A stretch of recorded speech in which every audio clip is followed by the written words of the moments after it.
Selamat malam semuanya. Perkenalkan, saya atas nama Kristiana BT, NIM 200303091, kelas C semester 2 jurusan Sosiologi. Di sini saya akan mempresentasikan hasil video prodi saya tentang berkomunikasi citra nasional melalui pengembangan dan diplomasi, politik bantuan asing.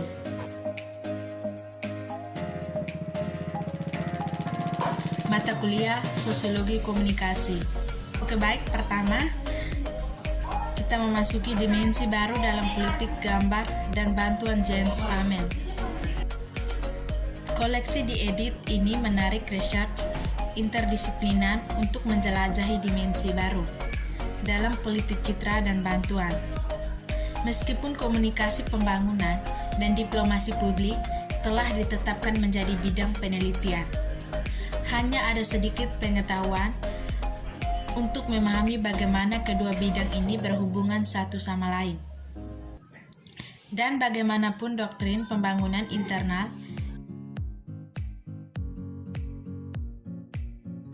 di Amerika Serikat, Inggris, dan di tempat lain secara bertahap menunjukkan bahwa mereka terintegrasi dan seharusnya menjadi bilangan bulat pada tingkat strategi nasional.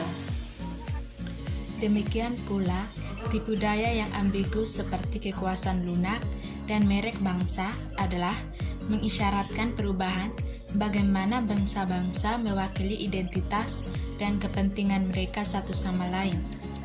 Tetapi, apa modalitas perubahan ini jika dilihat melalui lensa pembangunan internasional?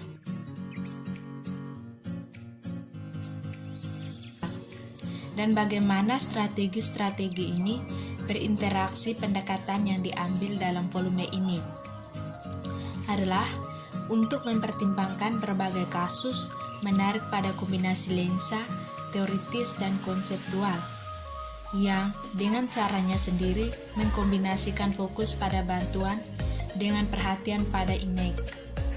Kasus-kasus dalam buku ini terdiri dari sumbangan empiris dan berbagai daerah seperti Kosovo, Korea, Meksiko, Turki, Afghanistan, Somalia, Swedia, Kolombia, Rusia, dan Cina.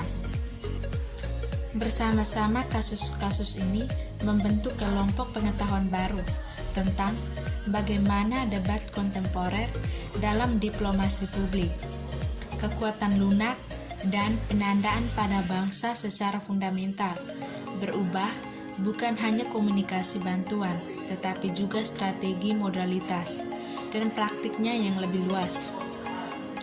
Research dalam arah ini dibangun atas pengakuan persimpangan antara diplomasi publik dan komunikasi pembangunan, yang masing-masing di mana terlibat dalam intervensi strategis yang dimaksudkan untuk menguntungkan publik.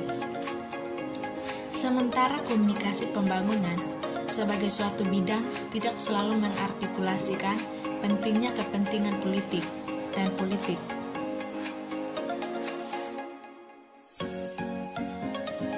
Melihat hal ini sebagai komponen integral dari komunikasi untuk perubahan sosial, dalam implementasi maupun artikulasi.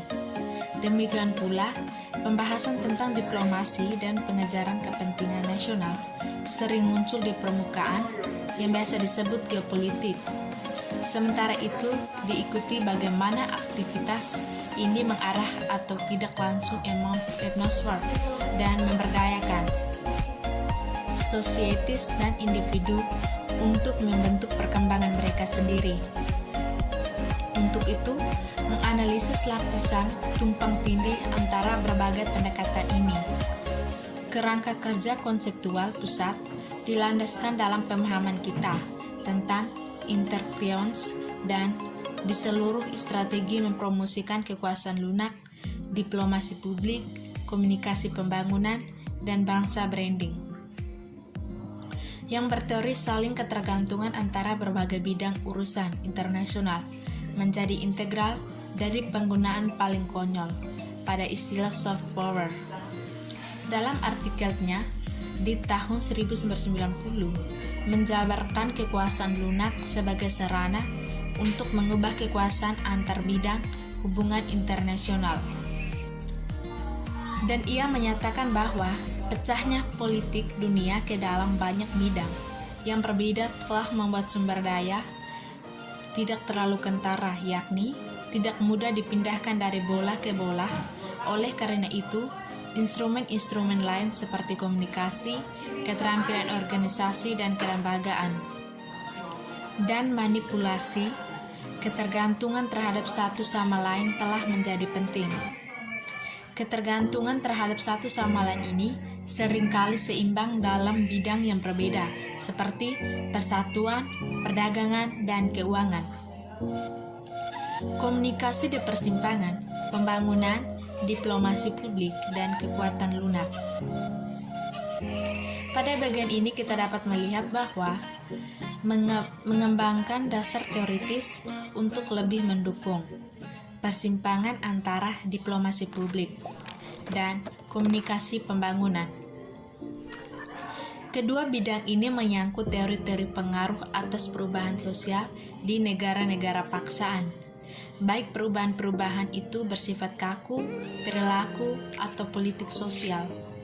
Keduanya itu melibatkan pemindahan sumber daya sukarela, misalnya seperti uang, pengetahuan, teknologi, dari seorang aktor yang mempromosikan tujuan atau agenda tertentu ke kelompok atau organisasi di negara asing.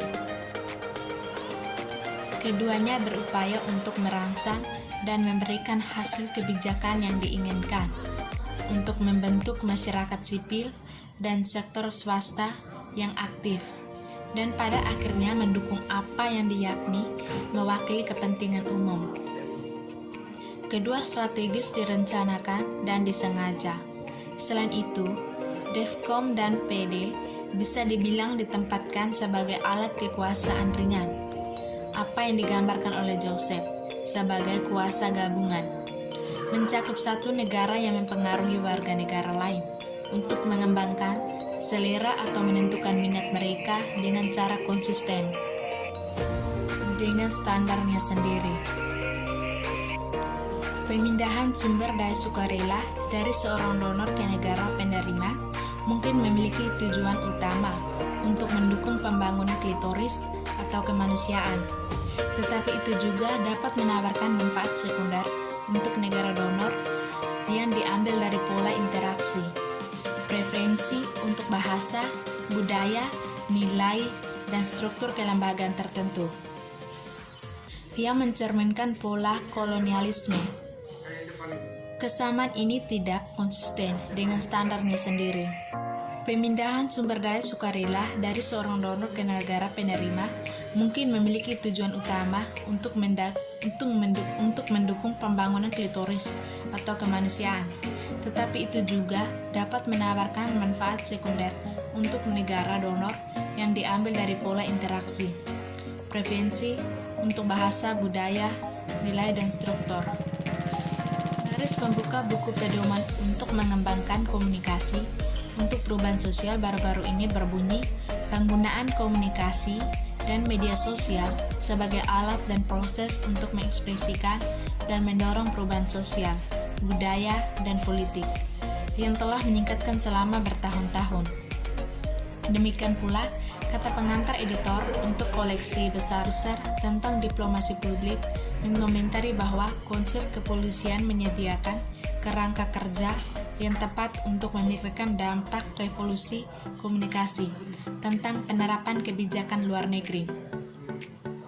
Dengan demikian, kepentingan bersama-sama dalam mempromosikan perubahan sosial melalui teknologi informasi dan komunikasi adalah kuncinya. Wawasan teoristik, temuan empiris, dan implikasi dari pendekatan yang lebih bersifat instrumentalis untuk komunikasi terlepas dari minat mereka yang sama pertanyaan-pertanyaan mengenai titik dan strategi yang cocok untuk mempromosikan komunikasi interpersonal, memperoleh pengetahuan baru, membujuk orang lain untuk berperan serta, dan untuk menyebarkan informasi. Diplomasi publik kekuasaan lunak dan pembangunan ada dalam lingkaran yang sama dan berbagi teori pengaruh yang sama, sementara memegang perspektif yang berbeda tentang hubungan kekuasaan internasional dan bagaimana dan mengapa daya komunikasi harus diacungkan. Demikian dari hasil video prodi saya mengucapkan terima kasih.